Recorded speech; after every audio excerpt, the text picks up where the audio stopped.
Shalom. Hari ini kita akan renungkan kitab Ibrani pasal 3. Teksnya ayat 1 sampai 19 dan sudah dibagi dua paragraf. Paragraf yang pertama ayat 1 sampai 6. Yesus lebih setia dan lebih mulia sebagai anak Allah daripada Musa sebagai pelayan. Paragraf yang kedua ayat 7 sampai 19. Waspadalah supaya jangan terdapat seorang yang hatinya jahat dan yang tidak percaya oleh karena ia murtad dari Allah yang hidup. Kesimpulannya, Yesus diperkenalkan sebagai imam besar. Yesus tetap setia menetapkannya lebih dari Musa, setia segenap rumahnya. Kita semua yang mendengar suaranya harus memperhatikan dan taat. Nenek moyang Israel keraskan hati mereka pada waktu pencobaan di padang gurun, sehingga Tuhan murka kepada mereka. Akhirnya mereka bergelimpangan di padang gurun dan tidak masuk ke tempat perhentiannya.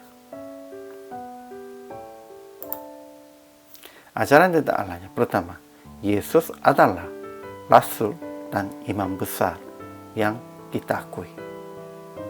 Ia setia kepada Dia yang telah menetapkannya daripada Musa sebagai anak yang mengepalai rumahnya.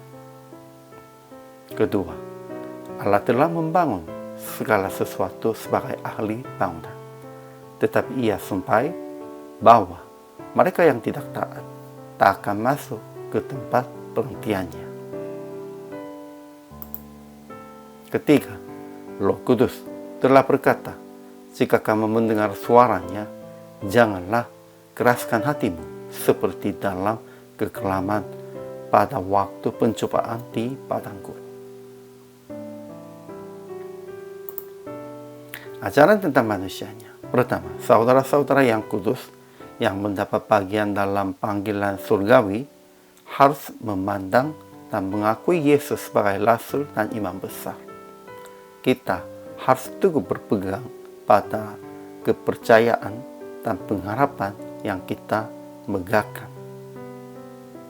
Kedua, kita orang percaya jangan keraskan hati seperti dalam kegelaman pada waktu pencobaan di padang gurun. Waspadalah supaya di antara kita jangan terdapat seorang yang hatinya jahat dan yang tidak percaya oleh karena ia murtad dari Allah yang hidup.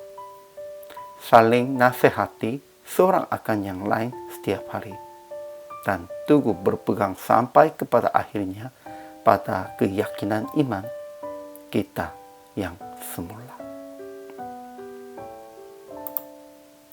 Jadi aplikasi hari ini. Pertama, mengakui Yesus sebagai rasul, imam besar dan juru selamat kita dan teguh berpegang pada kepercayaan baginya.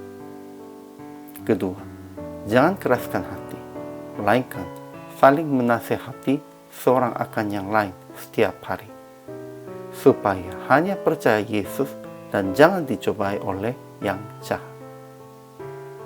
Ketiga, ingat mereka semua yang keluar dari Mesir di bawah pimpinan Musa telah membangkitkan amarah Allah dan dihukum. Jadi taat kepada Tuhan dan jangan membangkitkan amarahnya. Jadi PR praktik hari ini, jangan membangkitkan amarah Allah dan tetap taat kepada Tuhan dengan melakukan kebaikan yang Tuhan perintahkan dan dengan nasihati sesama dan jemaat supaya mereka tetap berpegang pada kepercayaan bagi Yesus. Ya, daripada apapun kita harus memuliakan dan kita harus memegahkan nama Yesus, bukan yang lain. Dan itulah dengan melakukan kebaikan sesuai dengan perintahnya Tuhan. Dan untuk hal itu kita harus saling nasihatinya sehari-hari.